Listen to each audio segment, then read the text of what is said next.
اعوذ باللہ من الشیطان الرجیم بسم اللہ الرحمن الرحیم۔ عزیز طلبہ السلام علیکم، امید ہے کہ آپ سب خیر و عافیت سے ہوں گے اور گزشتہ لیکچر میں دیے گئے کام کو آپ پوری ایمانداری اور خلوص سے کر رہے ہوں گے۔ اب ہم اپنے تدریسی سلسلہ کو آگے بڑھاتے ہیں۔ آج ہمارا تدریسی سلسلہ نمبر 6 ہے۔ تاریخ ہے 17 جولائی 2020 عیسوی اور دن جمعۃ المبارک۔ آج ہمارا کام ہے ورک شیٹ 8 اور جو ورک بک صفحہ نمبر 56 اور 57 پر موجود ہے۔ اللہ پاک سے دعا ہے کہ وہ آپ کے علم میں اضافہ فرمائے، آمین۔ شروع کرتے ہیں ہمارا آج کا کام۔ صفحہ نمبر 56 پر سب سے پہلے آپ نے دائیں طرف دن لکھنا ہے۔ دن ہے آج جمعۃ المبارک، اور بائیں طرف تاریخ کے لیے ایک کالم دیا گیا ہے، وہاں پہ آپ نے تاریخ درج کرنی ہے 17 جولائی 2020 عیسوی۔ ورک شیٹ 8 کا پہلا سوال ہے، مناسب سابقے لگا کر خالی جگہ پر کیجیے۔ سابق کا مطلب ہوتا ہے پچھلا، سابقہ کا مطلب ہے پچھلا، یعنی اس لفظ سے پیچھے والا لفظ۔ عامر کے پاس ڈیش گنت کھلونے ہیں۔ گنت، اس سے پیچھے ہم لفظ لگائیں گے جس سے وہ ایک لفظ بن جائے، تو ہم نے لکھا ان گنت۔ عامر کے پاس ان گنت کھلونے ہیں، یعنی دیے گئے لفظ سے ہم نے پہلے یا اس کے پیچھے ایک لفظ لگایا، وہ ہے ہمارے پاس سابقہ۔ علی ڈیش بلایا مہمان ہے۔ بلایا بن بلایا، علی بن بلایا مہمان ہے۔ فوجی جوان وطن کا ڈیش مول خزانہ ہے۔ مول، اس کے ساتھ ہم نے سابقہ لکھا انمول خزانہ ہے۔ کبھی کسی ڈیش وطن کا دل نہ دکھاؤ۔ وطن کے ساتھ ہم نے سابقہ لگایا جلا، کبھی کسی جلا وطن کا دل نہ دکھاؤ۔ ڈیش پرہیزی بیماری کا باعث بنتی ہے۔ پرہیزی کے ساتھ ہم نے سابقہ لکھا بد پرہیزی بیماری کا باعث بنتی ہے۔ آگے جملہ لکھا ہوا ہے، ڈیش صورت انسان سے حسد نہیں کرنا چاہیے۔ صورت، اس کے ساتھ سابقہ لکھا خوبصورت انسان سے حسد نہیں کرنا چاہیے۔ آپ نے جملے کی مناسبت سے سابقہ لکھنا ہے۔ اب جیسے ہم یہاں پر لکھتے بد صورت انسان سے حسد نہیں کرنا چاہیے، بد بھی تو صورت کا سابقہ ہے، لیکن ہم نے نہیں لکھا کیونکہ حسد جو ہے وہ اچھی چیز سے ہی کیا جاتا ہے، تو خوبصورت انسان سے حسد نہیں کرنا چاہیے۔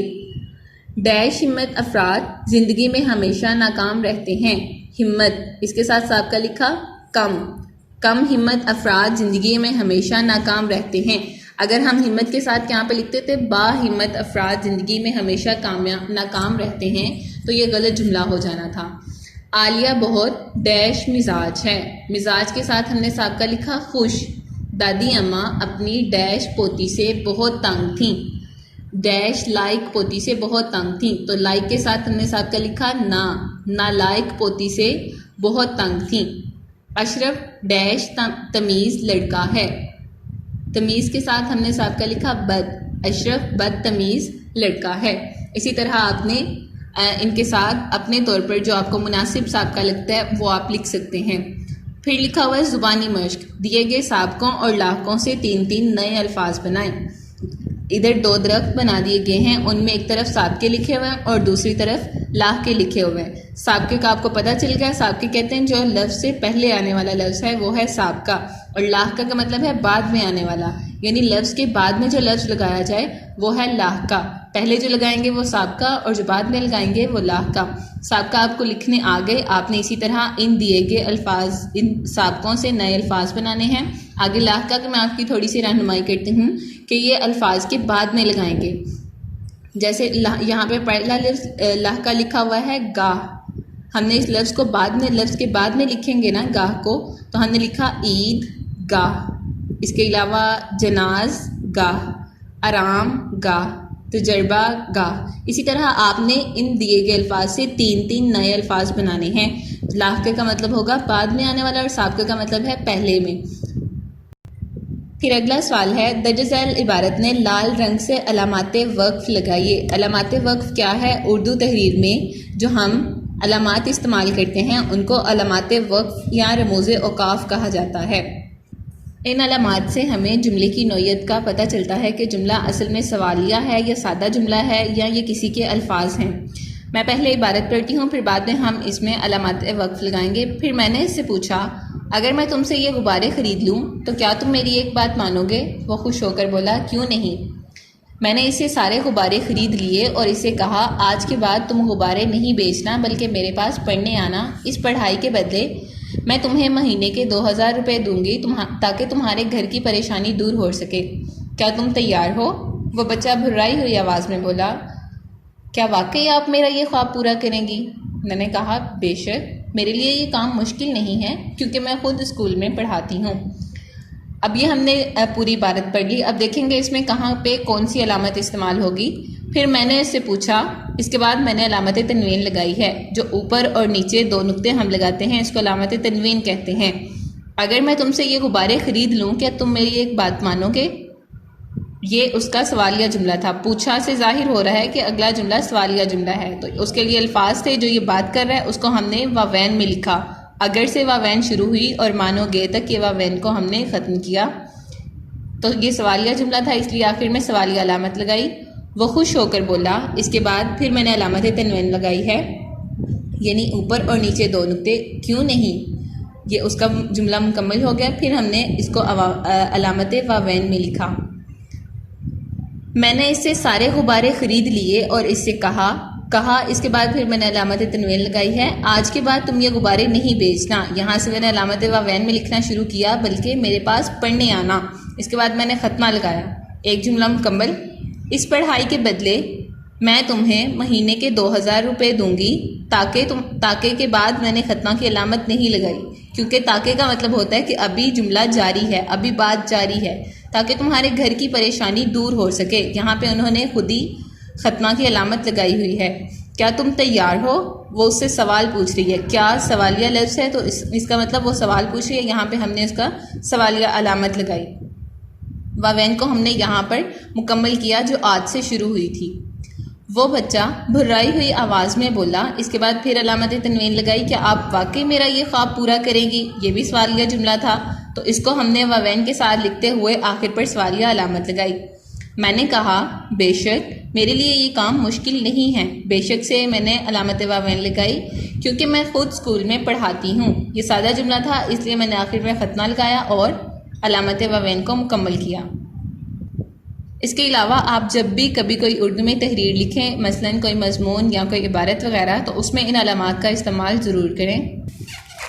پھر ورک بک صفحہ نمبر 57 پر آپ نے سب سے پہلے دن درج کرنا ہے. دن ہے جمعۃ المبارک اور بائیں طرف تاریخ 17 جولائی 2020 عیسوی. سوال لکھا ہوا ہے درج ذیل فقرات میں ہرے رنگ سے املا کی غلطیوں کی نشاندہی کیجیے اور اصلاح کیجیے.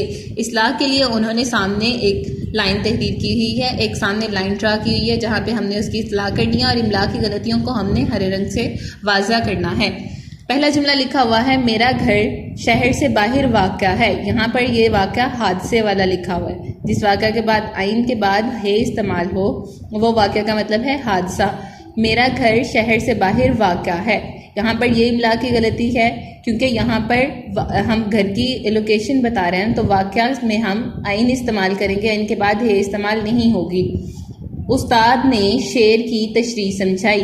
یہاں پر شیر جو ہے وہ جانور والا استعمال ہوا ہے تو استاد نے شیر کی تشریح سمجھائی. شیر میں ہم یہ کی جگہ عین کا استعمال کریں گے.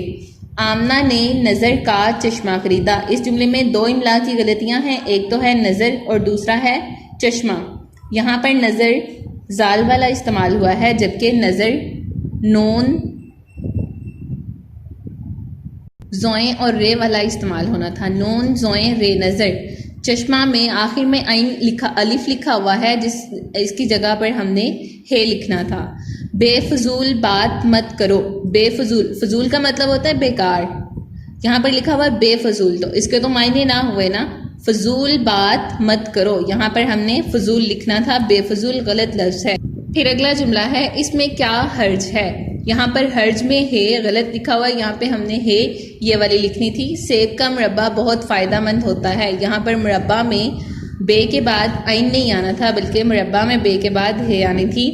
احمد بلا ناغا اسکول جاتا ہے. بلا ناغا, ناغا میں غین الف غا لکھا ہوا ہے جبکہ اس کے آخر میں غین کے بعد ہے آنی تھی.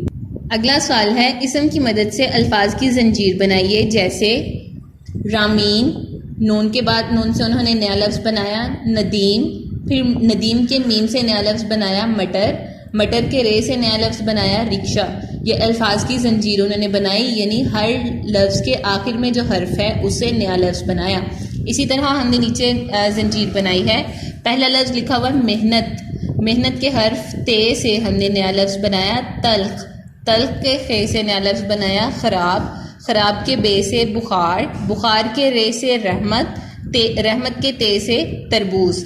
ان الفاظ کے علاوہ، ان اسم کے علاوہ آپ اور بھی نئے اسم لکھ سکتے ہیں جس سے الفاظ کی نئی زنجیر بنا سکتے ہیں.